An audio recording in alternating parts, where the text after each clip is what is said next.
Bonjour, Christophe Richet, je suis rhumatologue à Bordeaux. Bonjour, Alexis Mathian, je suis interniste à la Pitié-Salpêtrière. Donc, la filière nous a demandé de faire un flash actualité pour parler de deux études de phase 3 sur le lupus qui ont été présentées au cours du congrès de l'American College of Rheumatology. C'est pas si fréquent d'avoir des études de phase 3 dans le lupus et donc c'était tout l'intérêt de les présenter.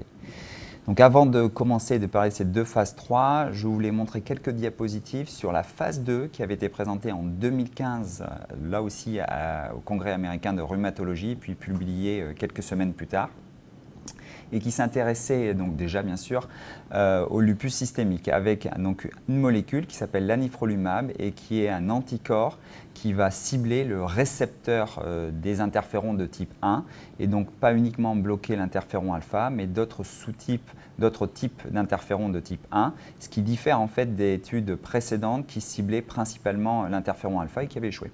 Dans cette étude, le laboratoire s'est intéressé au lupus systémique sans atteinte rénale ou neurologique sévère, puis après avec des critères d'inclusion somme toute assez classiques.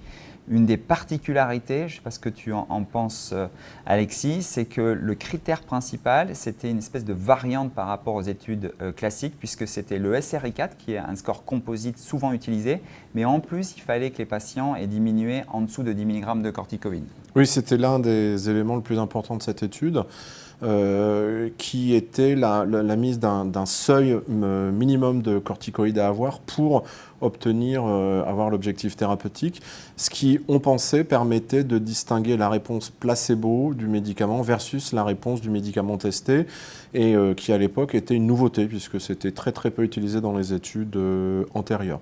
La deuxième originalité, c'était également aussi de regarder la réponse en fonction de la surexpression des interférons et ce qu'on appelait la signature interféron. Et ce n'était pas un critère principal de jugement, c'était un critère secondaire, mais on savait en fonction de la signature si les malades répondaient ou non au traitement. Avec 76% des patients qui avaient une signature interféron, donc trois quarts des patients.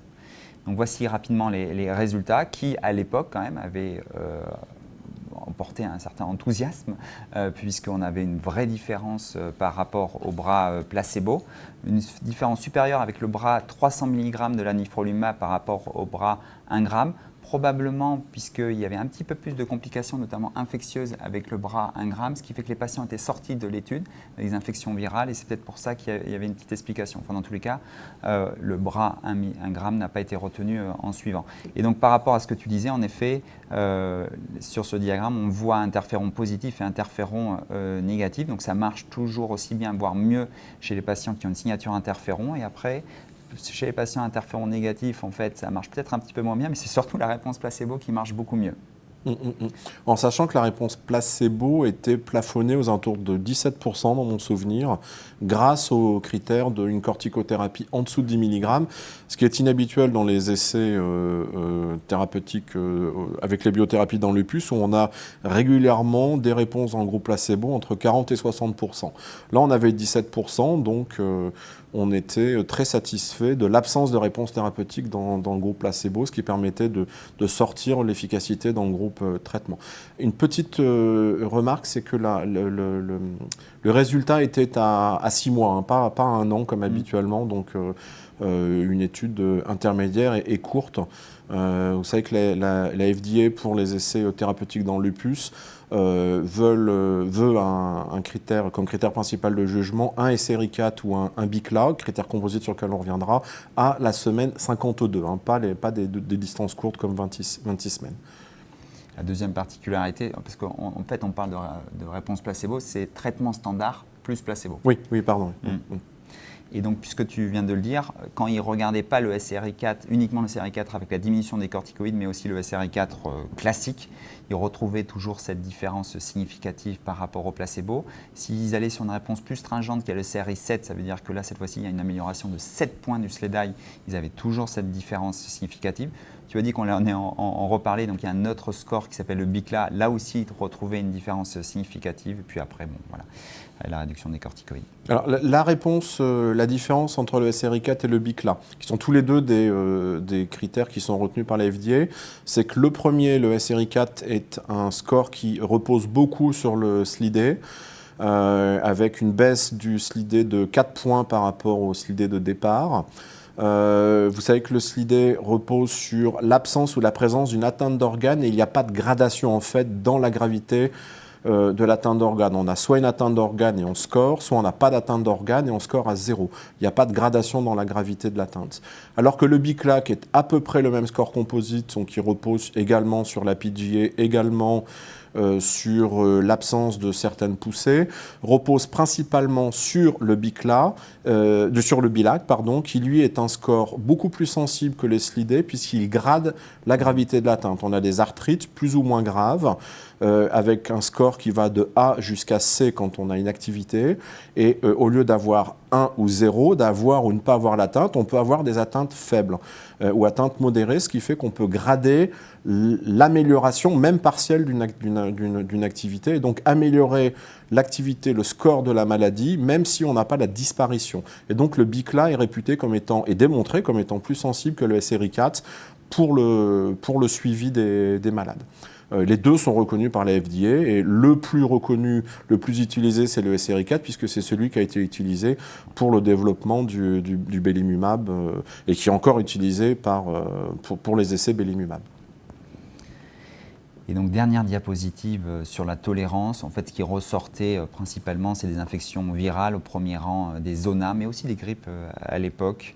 Voilà. Et donc, on était enthousiaste à cette époque-là, et on était donc vraiment en attente des résultats de la phase 3. À tel point qu'AstraZeneca, qui avait un monoclonal interféron alpha, qui avait réussi également en phase 3, a laissé tomber cette branche de développement pour ne se consacrer plus qu'à l'anifrolumab en lançant plusieurs essais, au moins 2 essais de phase 3 directement en même temps pour tester donc le médicament, développer plus en avant le médicament et y arriver après une commercialisation. Une phase 2 dans la néphrite lupique qui est aussi en cours. Donc, on va rentrer dans le vif du sujet, à savoir ces 2 phases 3. Donc, je pense qu'on a fait une bonne introduction, puisque vous allez voir, en fait, les études ressemblent énormément à Muse. C'est le même type de population. Et donc, cette fois-ci, on a le bras 300 mg, le bras 150 mg. Puis, comme le bras 300 mg marchait mieux que le bras 1 g, il fallait voir si une dose encore inférieure ne pouvait pas encore mieux marcher, enfin, au moins aussi bien. Donc, toujours le placebo, mais avec le traitement standard. Une petite particularité, c'est que cette fois-ci, c'est uniquement le SRI4 pour la raison que tu as évoquée, à savoir que c'est ce qui est reconnu par la FDA et l'EMA, et donc pas cette notion de corticoïdes. Toutefois, tous les patients qui avaient plus de 10 mg à l'inclusion devaient essayer de diminuer en dessous de 7,5 mg pour être considérés comme répondeurs. Et donc, ils devaient le faire entre la semaine 12 et la semaine 40. Donc, je l'ai dit, le critère principal, le SRI4, à 1 an. Et puis donc un certain nombre de critères secondaires. En gros, c'est ce que je mets en bas, sur les 457 patients traités, en gros, il y a à peu près autant de patients dans tous les bras qui arrivent à la fin de l'étude. Donc voici la description de la population. Là aussi, on va passer assez rapidement, c'est assez classique. Si tu es d'accord, on reviendra sur, en tant que rhumatologue, moi quelque chose qui m'intéresse, c'est le nombre de patients qui ont des articulations douloureuses et gonflées. En moyenne, plus de 6. Ça me surprend toujours un petit peu. Je ne sais pas, dans tous les cas, ces patients-là ne sont pas à Bordeaux.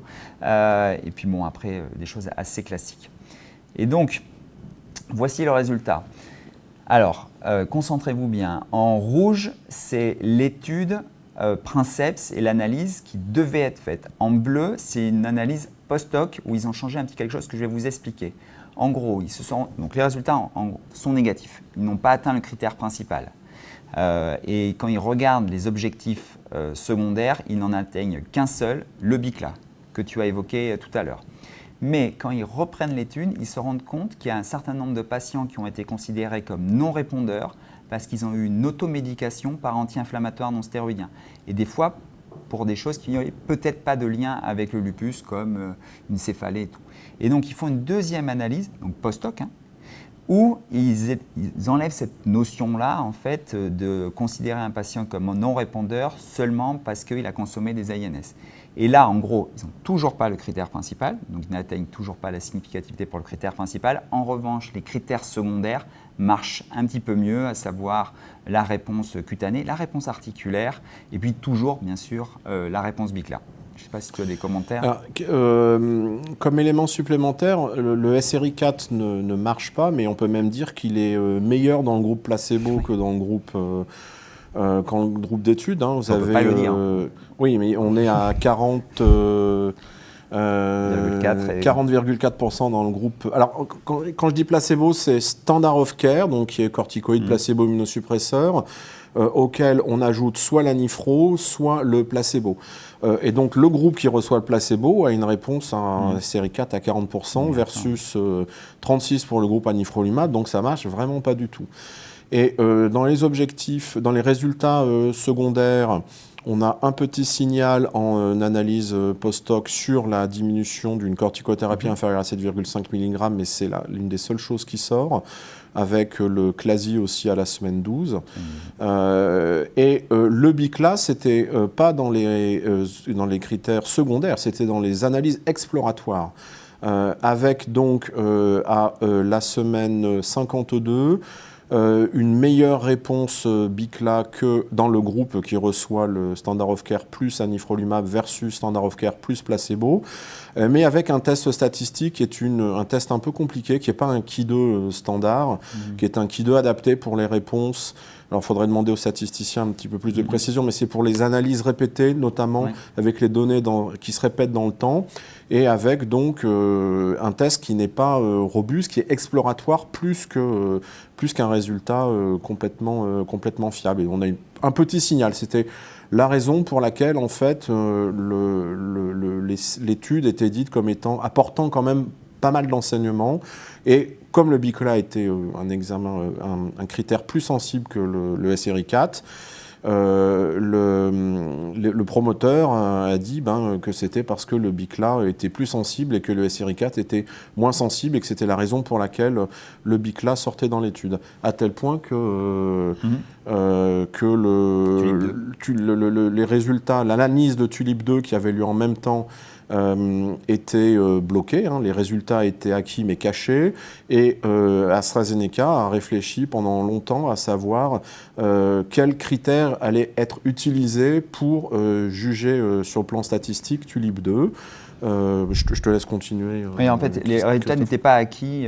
Ils avaient bloqué l'analyse statistique. Ils l'ont fait avant la levée d'aveugle, parce que là, sinon, ils auraient été excessivement critiqués. Mais en effet, je vais finir avec la tolérance qui était à peu près équivalente à celle de la phase 2, avec cette fois-ci principalement les zonas. Pour le coup, cette fois-ci, la grippe ne sortait pas. Peut-être que ce n'était pas à la même période, peut-être qu'ils étaient mieux vaccinés, je ne sais pas. Bon, donc c'est exactement ce que tu as dit. En gros, il y a un résultat négatif, quelques petits objectifs secondaires qui ressortent, donc une petite déception, mais une petite volonté de voir les résultats de TULIP 2, et donc le laboratoire a gelé l'analyse statistique et avant la levée d'aveugle a demandé l'autorisation à l'FDA, si je ne dis pas de bêtises, pour changer le critère principal et d'emblée regarder le BICLA. Mettre comme critère principal de jugement de TULIP 2 le BICLA et de mettre les autres en critères secondaires ou exploratoires. Donc même étude, sauf qu'il n'y a pas le bras à 150 mg, donc ça c'était prévu d'emblée. Donc exactement même design, c'est-à-dire les mêmes populations, les mêmes décroissances des corticoïdes. Et je vois qu'il y a une erreur sur cette diapositive puisqu'il marque les critères de jugement principal, pourcentage de répondeurs SRI4 à S52, alors que c'est le BICLA. Ça permet de se rendre compte qu'il y a une erreur sur cette diapositive. Une des particularités par rapport à TULIP 1, c'est la dernière ligne, puisque dans TULIP 1, autant de patients avaient fini l'étude dans les deux bras. Dans TULIP 2, en fait, il y a eu plus d'arrêts dans le bras placebo qu'avec le bras anifrolumab. Et comme ils sont considérés comme non-répondeurs quand ils arrêtent, ça fait aussi pencher la balance en faveur de l'anifrolumab. Et alors, si on regarde attentivement, la plupart du temps, quand ils ont arrêté, c'est pour une poussée comme de l'enlupus. Donc bon, c'est plutôt... La description de la population, on va passer rapidement. En fait, si vous voulez y voir un peu plus clair, vous pourrez vous amuser à remonter un petit peu le temps sur le film et regarder en fait la description de TULIP 1. En fait, c'est à peu près la même chose. Donc, ça ne peut pas expliquer la différence. Et c'est la même chose que Muse aussi. C'est description de la population, on ne peut pas tout expliquer. On n'a pas complètement le lieu, la topographie où les études ont été faites. Il y avait des différences entre Muse et TULIP 1, où Muse a eu lieu beaucoup en Amérique du Sud que TULIP 1. C'était une petite différence. Et je ne sais pas quelles sont les régions où TULIP 2 a s'est déroulé probablement dans les mêmes que Tulip 1. Mais Muse, il y avait plus de patients originaires d'Amérique du Sud. Ce que je sais, c'est que dans Tulip 1 et Tulip 2, c'est les mêmes endroits où les centres ont été inclus. Ce que je ne sais pas, c'est au final si, en termes d'inclusion, ça diffère. Mais en termes des centres ouverts, c'est la même chose. Et donc, réponse différente, puisque cette fois-ci, objectif principal atteint, à savoir la réponse BICLA, donc en faveur de l'anifrolumab, avec une différence de 16,3. Et puis donc, aussi obtention des critères secondaires, hormis un seul, le nombre d'articulations qui se sont améliorées. Donc il fallait une amélioration de plus de 50% du nombre d'articulations douloureuses et gonflées chez les patients qui avaient plus de 6 articulations douloureuses ou gonflées à l'inclusion. On pourra en discuter. Et une tendance pour le taux de poussée. Ils ont quand même regardé en analyse post-hoc la réponse à SRI4, parce qu'ils auraient pu la garder. Ils avaient pris la décision de ne pas la garder. S'ils l'avaient gardée, ça aurait été significatif. Voilà. Et ça aurait été peut-être un peu plus linéaire comme explication. Donc ce n'est pas le choix du critère principal de jugement qui fait la différence entre les deux études. Puisque le SRI4 qui ne sortait pas dans Tulip 1 sort franchement en faveur du groupe anifrolumab dans Tulip 2. Les résultats sont bien... alors, ce n'est pas non plus le pourcentage de réponse dans le groupe placebo, qui est à peu près le même entre Tulip 1 et Tulip 2. C'est réellement le pourcentage de réponse dans le groupe anifrolumab, qui est bien meilleur dans Tulip 2 que dans Tulip 1. Donc là, on peut être challengé pour essayer de nous expliquer la différence, mais nous ne pouvons pas. En fait, quand on regarde la description de la population, la façon dont l'étude a été faite et tout, il n'y a pas de réponse évidente.